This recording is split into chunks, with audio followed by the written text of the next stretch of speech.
to The Release Show. I'm your host, Brittany. On today's show, we have Ibinye. She is a licensed marriage and family therapist for women and couples in California. Let's welcome Ibinye. Hi, Brittany. Thanks for having me on. Thank you for being on the show.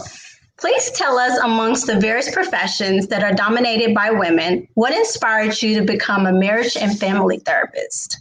Well, it was two things, Brittany. So the first one was my own personal experience.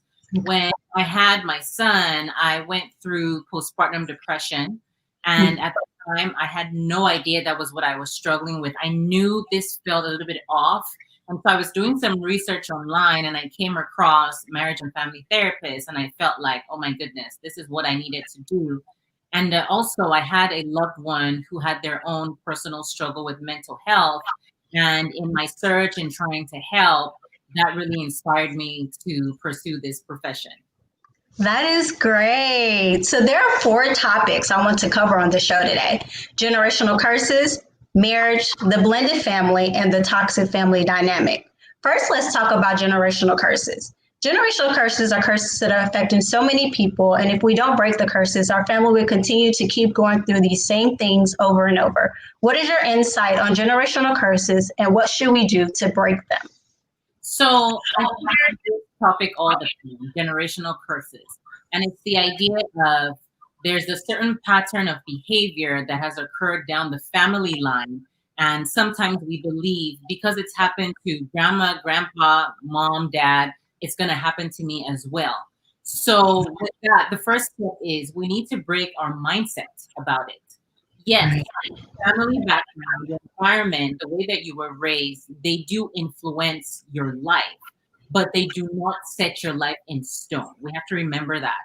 To begin to break these generational curses, we have to first of all identify what they are and take steps to be different. So finding people who behave different, finding environments that are a little bit different if we can, changing the way that we speak, changing the way that we behave so that we don't fall in line to those same patterns of behavior that we were raised in. Wow, that is so powerful. Since you're a marriage therapist, I like to know your thoughts on the purpose of marriage. Why should anyone get married? That's a great question. So marriage, I think, is for companionship and togetherness and having somebody who you can build a life with. And through the good, through the bad, because I think sometimes we build this fantasy in our minds that marriage is supposed to be all wonderful and all great. But I think the purpose of marriage and why I see a lot of people getting into marriage is they find someone that they truly, truly love unconditionally, and they just want to do life together with them. So I think it's definitely worth it. The greatest marriages are built on teamwork, or mutual respect, a dose of admiration, and a never-ending potion of love and grace. Now let's talk about communication and conflicts in marriages. Communication is something a lot of people have a problem with in relationships. How can we create a safe haven for each other to communicate and understand both points of view instead of one always thinking they are right? So one of the biggest things I see in couples is that they're not listening. They are so focused on getting their point across that they completely miss their partner's point of view. So doing an exercise where as a couple, you check in with each other, if not daily, but weekly, where you just sit down, one person completely is just silent, listening to the other partner, do a check-in on how your week is going. And during that time, allowing one another to really just be open and honest. And you're not really allowed to say your point of view until you're able to summarize what your partner has said. And your partner has said, you know what, I really think that you understand me. And then the next step after understanding is, how do we fix this? So I think if couples check in a lot and they're able to listen, number one, number two, understand, and number three, validate each other before moving to problem solving, things are very solid and that communication continues and the trust continues. Because when your partner is able to see you, listen to you, understand you, and validate you, that really opens up the door for you to continue to communicate and even communicate difficult topics. I really agree with you on that. Yes. And I think a lot of times we're so focused on like everyday life that we forget to think about our partners and ask them, how was your week? How is your day going? And what did you go through? And I think that open communication with each other is very important. Yeah. Conflicts in marriage. When conflicts emerges in your marriage, what is the best approach to use so that the issues get resolved and not worse?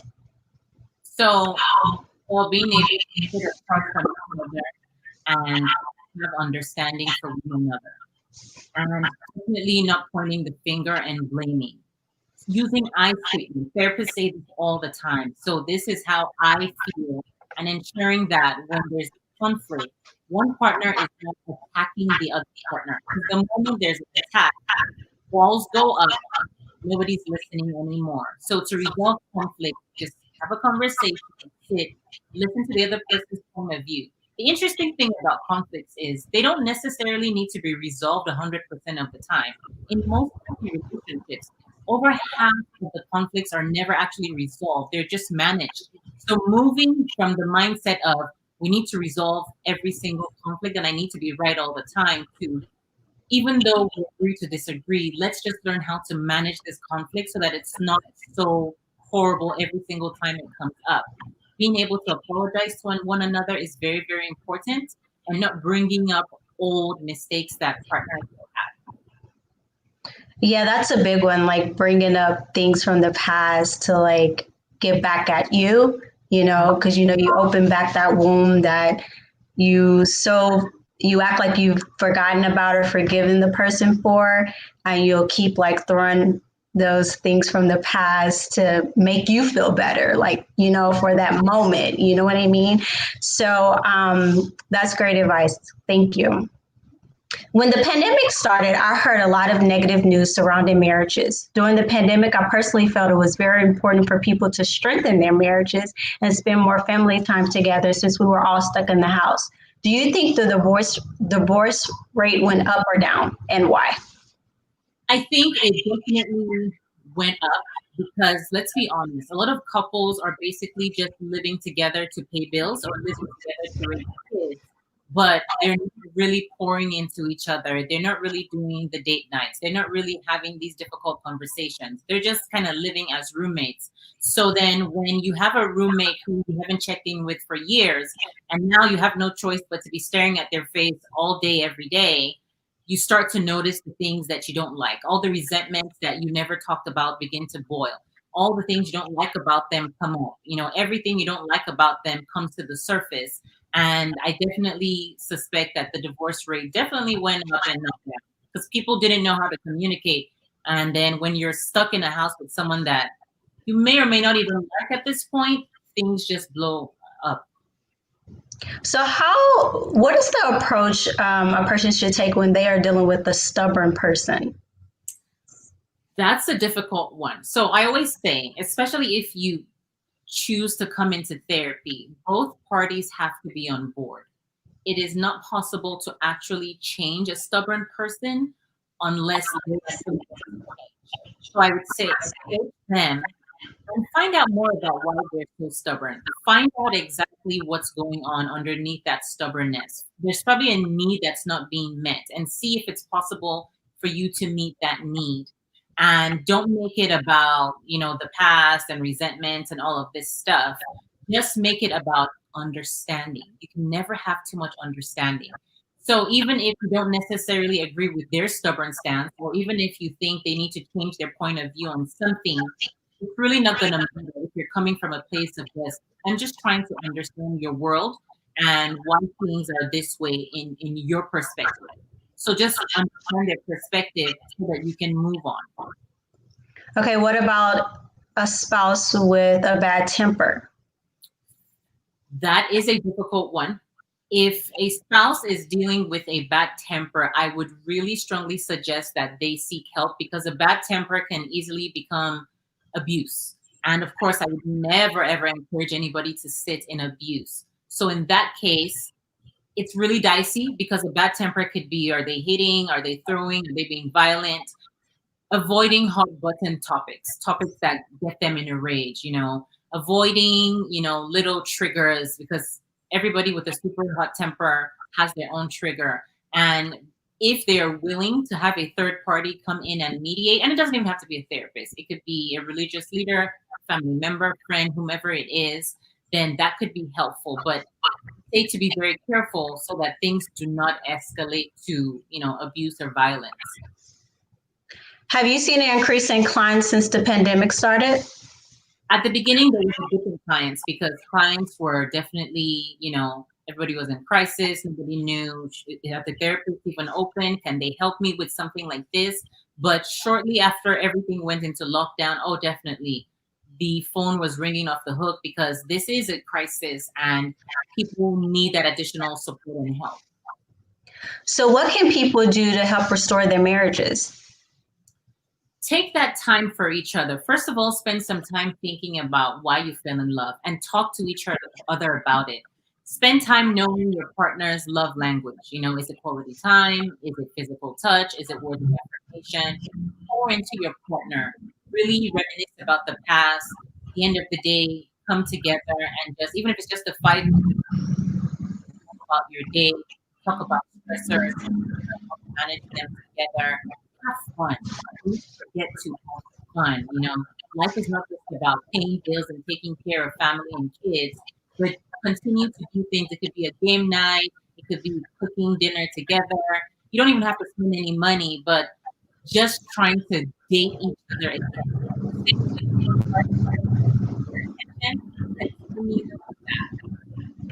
Yes, that is great advice. I think people need to start to focus on each other a little more in their marriages. The date nights are very important, but sometimes what if you don't have like a babysitter, you have small kids, like what can you do? Like it's so hard to get that date night without them interrupting, especially if you don't have like a babysitter or something of that nature. Nighttime, because babies have to go to sleep at some point, right?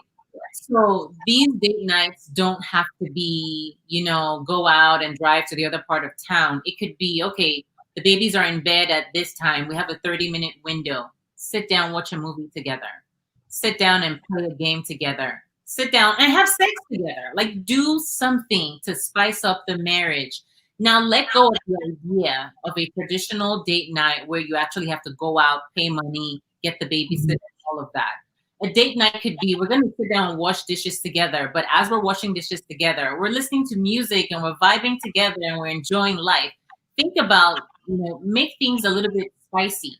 So yes, it might not be feasible, especially even now during COVID, for you to go out and do anything. But think about things that you can do during the day to just kind of pour into each other. Spend some time, 30 minutes before bedtime, 10 minutes before bedtime, just sitting together on the couch and relaxing, just lay on the bed together and just kind of talk about gratitude, why you love one another, your hopes and dreams, what you're trying to get out of life, why you love them so much. Thank them for something that went well during the day. So just constantly pouring into each other. That's a great idea. I'm going to have to use that. How important is therapy for those who are thinking about getting married and for those who are already married?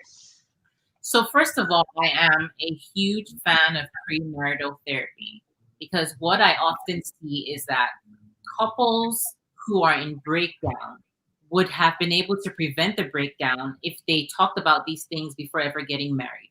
Important things like faith, how to raise the kids, finances, sex, extended family members, work-life balance, the roles of each partner in the relationship. I think it is so important to really spend some time and energy investing in premarital therapy because that is actually setting the foundation. It's like you're not just signing the contract, but you're actually creating all the guidelines in the contract so that both of you are on the same page. And in marriage therapy, I think people sometimes think that they can only come into marriage therapy if they're on the verge of divorce. That's not true. It's just like going for a checkup. You don't have to have an illness to go to a checkup for your doctor. So it's the same thing. Marriage therapy is a great way to teach people communication skills, to teach people how to connect with one another, to teach them how to take away to fight the small fires that come up in marriage, to even be able to talk about resentments or difficulties that we've been holding in for years and years and years. And that is actually what could prevent the breakdown or the crisis. I personally think therapy is important for everyone. How often do you think a person or couple should include therapy into their daily lives? Well, I would say it is helpful when they notice that something is a little bit off, or when they notice that the communication is beginning to slide back. Go in. You don't have to be in therapy for a very long time. Some people are in therapy for years and years. Some people only come in for a handful of sessions. They get what they need, and we get them out of the door. The way I even do my marriage therapy is I do a very intensive assessment where I will have you. I talk to the husband on one end, talk to the wife, and then we come together. And then we do a whole computerized assessment that shows me a breakdown of every single area of your relationship. So then by the time we're done, in just about 4 sessions, I know all your strengths, I know all your weaknesses, and I let you know what those are. And then we just hit the weaknesses. So therapy, the way I see it, is it can be done really, really quickly. So you don't insist on people continuously going to therapy. It's just kind of like they come in, you assess them, they go through how many ever sessions they need to focus on their weaknesses. And then it's like, go ahead and live your life. Or do you feel like they should come back in maybe like 6 months to do a couple of more sessions to make sure they're still on track? Or it can go both ways, because the way I work and the way I see therapy, it has to work. And my style of therapy is pretty goal oriented. So we got to have something to talk about for you to be in therapy. So typically, when people come in to see me, they know what they're coming in for. We're not just coming to sit down to talk about reality TV and what they ate for dinner. They have some very specific areas that are causing them pain, and I work with them until the pain is over. Now, in the future, sometimes they'll come back and they'll say, yeah, that communication or that specific area of weakness is becoming a weakness again. So let's come in and do a little tune up. But the way I see therapy and the way I work with my clients is I am here to give you all the tools so that you're not going to have to be in therapy forever and you're not going to need me forever. So I'm giving you all the knowledge and all the skills so that even as a couple, when these fires come up, you know exactly what to do to fight the fire. So you're not relying on me. My job is to put myself out of a job. But I'm creating a situation such that couples feel very competent. They feel comfortable addressing difficult issues. When there is a crisis, they know exactly what to do. It's like, oh, IB taught me that. We know how to do that now. So now we can communicate. We don't even need the third party anymore. I really like that. I like your process. That's great. Now let's talk about the blended family. Blending a family is very hard and stressful at times. When entering a blended family, what are the first steps that you should take in order to create a positive transition? I would highly encourage family therapy. A lot of times when there are children involved, the parents don't tell the children that there's going to be a shift and a change. It's just like, guess what? We're moving in together and that's it. So it's almost like premarital therapy, where you come in, you create new rules, you create new roles. What are we going to do with finances? How are we going to manage discipline of the kids? How are we going to manage chores? So having that framework ahead of time, each partner should be very, very clear about what role the other partner is going to play, especially if there are children involved. And especially if the children are even much older, because they have opinions of their own. And then especially if the children have other parents who are in other homes, then things get more complicated. So I would say, even if you can't make it to therapy, sit down and start to have family meetings where you can actually let the kids know this is what's about to happen and set the expectations for the family so that there are no surprises at all. Yeah, so communication is definitely top priority for blended families. What responsibility does the person who is bringing a child in from another relationship have to do in order to make their partner or spouse feel at ease? So talking about their spouse's relationship to the child. And if the child's other parent is still alive and well and capable, helping the new spouse understand, like, what is my relationship to that person? How do we communicate? How does the child custody, what are the child custody rules, and what is my play in this relationship? And also, sometimes the kids can be hostile to the new step parent. That is very possible. So I would say also helping that new parent who's coming in have a good flowing relationship with the child or the children that are involved. So that way it doesn't feel like that new parent is coming to hijack mom or dad. It is, no, this is what's about to go on. Helping, I think, is very important for the person who's getting married, the one who's the bio parent, to take maybe one step back initially to allow the children to naturally form a relationship with that step parent, so that it doesn't just seem like, oh my goodness, this random stranger is moving into our home, or we're just moving into this random stranger's home. It's a lot of good communication. And with discipline, that's like the number one issue that, I often see and hear is when you start to hear, you're not my father, you're not my mom. So what is that person's role in your child's life? Talk about that ahead of time so that when problems come up, that doesn't become a whole fight. During the transition, step parents may feel resented, step siblings may feel unheard and disregarded. Various family members may feel that there is an inherited bias and that certain family members are favored over others. What do you think is the best way to build a relationship in this situation and form a functional and healthy blended family? So for the parent, it is important to check your biases, because sometimes it is possible, because of course they're human. Make sure that there are no biases. Make sure that rewards are being given equally across the board for all the children. If there are punishments that are happening, make sure that the punishment fits the crime, so to say. Make sure that one child isn't actually being favored more than the other. Trying to create a situation where you can have, quality time with each child if possible, and having those family meetings. Like I will say this over and over again, if the kids are old enough, being able to have an atmosphere where, it's like, okay, during this family meeting, we're going to talk about our week. How did our week go? What went well? What didn't go well? What do you want from us as parents? Kids will tell you. If you create safety, kids will tell you. For the little ones, ensuring that they're seen and they're heard and that nobody's feeling ignored. So at the beginning, it's going to take a lot of effort. It's going to take a lot of time for the kids to trust the new step parent, because they've never lived with a step parent before. Maybe they're still, thinking, is he trying to take my father's place? And saying that explicitly, I am not trying to take your dad's place, or I'm not here to take your mom's place, and letting them know what your role actually is in the household. That is so true. I am a part of a blended family. I had a stepmother, and my stepmother and my mom were super close. They communicated very well with each other. So it's definitely important to have that great open communication and that everybody's on the same page. The step parent / stepchild relationship is set up for discomfort.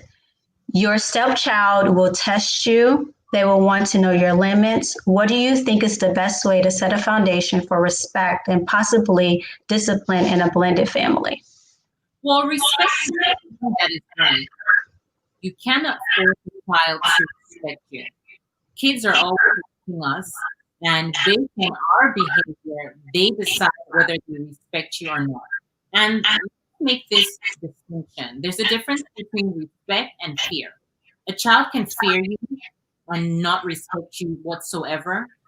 However, it's important to know that the things that you say, the things that you do, are you a person of your word? And it's not do as I say, but not as I do. It's literally do as I say and as I do.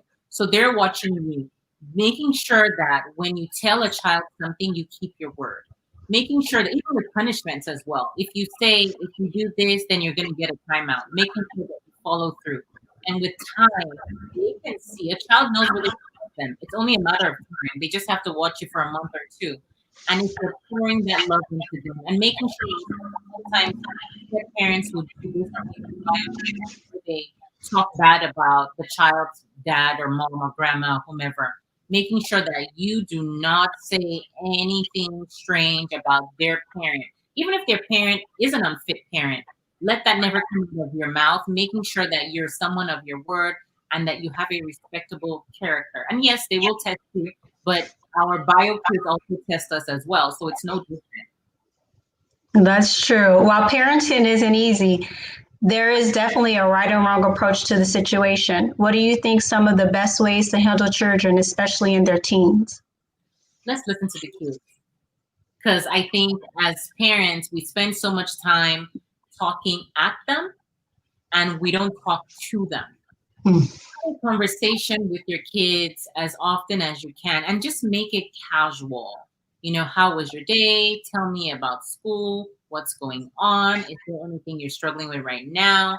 Tell me about your friends. Tell me about the teacher. A lot of times you have to pull and pull and pull. Sometimes parents, that's when they're like, oh my goodness, I have to pull someone. I'm so sick of this kid. He doesn't speak. He will speak if he feels safe. He will speak if he doesn't feel shamed. He will speak if he doesn't feel like you're judging him. He will speak if he knows that you're patient with him. Understanding what kids are going through and remembering where we were as parents. Like we've been through the awkward teen, middle school stage. So talk to your kids like they're human. But if you go through the first 13 years of a child's life and you never said a word to them, and all of a sudden at 13, you suddenly want to be their friend, that just feels awkward. So you have to start when they're young.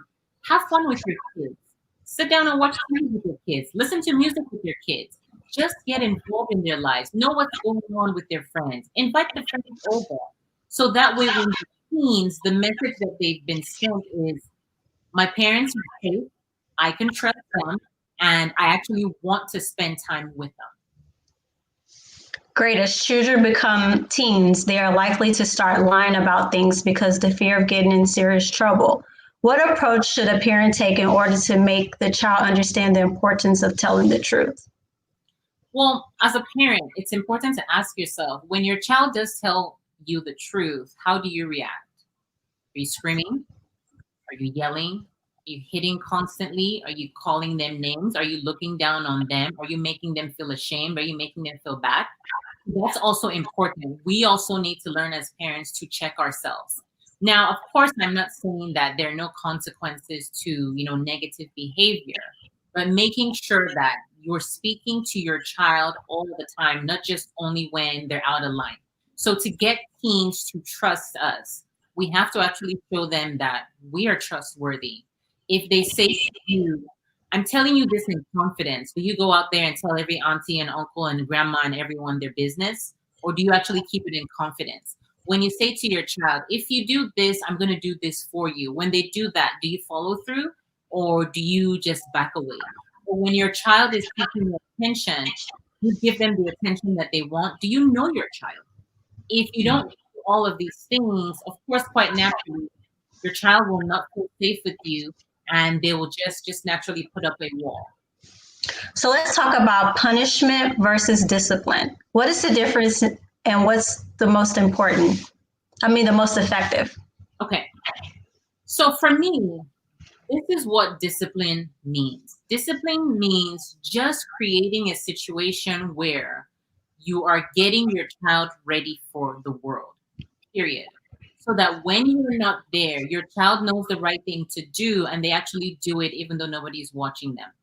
Punishment, on the other hand, is when I do something bad is done to me. I think discipline is definitely the most important, between the two. And when it comes to discipline and punishment, it's important to know that every child is different. Some kids are natural rule followers. You tell them, don't do this, I'll be back at 5 p.m. Don't do this. You come back at 5 p.m. They really didn't do it. Some kids say to them, I'll be back at 5 p.m. Don't do this. They'll do everything that you said not to do. And when you come back at 5 p.m., you're like, my house is in disarray. I would say discipline is important. It is instilling those values in them every single day so that when they're adults, they have a value. They know exactly what they should and should not do. And they actually have the self-discipline to be accountable. So what kind of discipline do you think a child should receive when they do something really bad? It depends on what they do. But I would say let's not be too heavy-handed. I personally, I'm not a fan of corporal punishment because I don't really think it teaches you anything but how to be physically strong. Many times when as parents, we hit our kids and the kids have no idea what they did. Number one, they have no idea why what they did was actually wrong. So I'm a big fan of using intellect and teaching our kids critical thinking skills. So after the punishment, the timeout, the whatever, the taking away of stuff, I'm a big fan of taking away stuff. I'm a big fan of timeouts. I'm a big fan of go sit and write a letter about why what you did was actually wrong. And then we'll have a conversation about that. That also lasts. They have to sound 15 minutes using their critical thinking skills as opposed to hitting them. That only takes 3 seconds. They only get stronger and stronger and it stops hurting and they don't care anymore. And they still don't even know what they did wrong. So having those critical thinking skills with them, because let's be honest, when we launch our kids and our kids are at work, who's going to watch them and who's going to ensure that they're actually following the rules? You're not going to be there to teach them. But when you teach them those critical thinking skills, then they're actually able to sit down and say, okay, these are the pros and cons, so maybe I shouldn't do this behavior. So when you take items away from your kid, how long do you take them from? Like, how long do you keep a short time? Very, very short time. And the reason behind this is if you take away the PS4 or whatever for 6 days or a week, they get used to living life without the PS4 and it doesn't even hurt anymore. So just a very short time so they can learn their lesson, maybe make amends if possible, and then give it right back to them, maybe a day or two, but depending on the age of the child. Okay. Now let's discuss the toxic family dynamic. How do you know your family is toxic? Ooh, you feel it. You feel it. In toxic families, there's a lot of control where there's one person who always wants you to do things their way. There's a lot of jealousy. There's a lot of competition. There is a lot of people not listening to the other. There's a lot of manipulation. You don't actually feel physically or emotionally safe when you are with your family. You know, there's this feeling of dread that, you know, that comes over you when you step anywhere around them. You just know that they're not safe. They don't keep things in confidence, especially when you say, okay, this is a secret. They go tell everyone. There's a lot of shame. There's a lot of guilting each other. So you know, like this is not feeling right. No matter the case, toxic family dynamics affect most of its members to the point that it causes extreme anxiety, depression, and a host of mental illnesses. What advice would you give to those who are in a toxic family dynamic? Distance. It's important to put, and I'm not saying cut everybody off, that's what I'm saying, but creating some sort of distance, you know, avoiding topics that you know will create a lot of stress and a big blowout. Setting boundaries such as you don't necessarily have to be on the phone with them every day for 5 hours. Finding people outside of the family that are warm, that are loving, that are encouraging, that are not shaming you, that will collaborate with you as opposed to compete with you. Don't try to change them because you cannot change anyone. It's about also you checking yourself and ensuring that, and because we had talked about generational curses, you are not continuing that dynamic where you're controlling, where you're jealous, where you're insulting, where you're abusive. But it's very important to find other people outside of the family that can love and support you the way you deserve to be loved. So finally, I have a question that the answer will mean a great deal to most couples who are looking to get married. What do you think is the best way to build a happy marriage that will eventually grow into a family? I would say to really understand each partner's strengths and play to their strengths.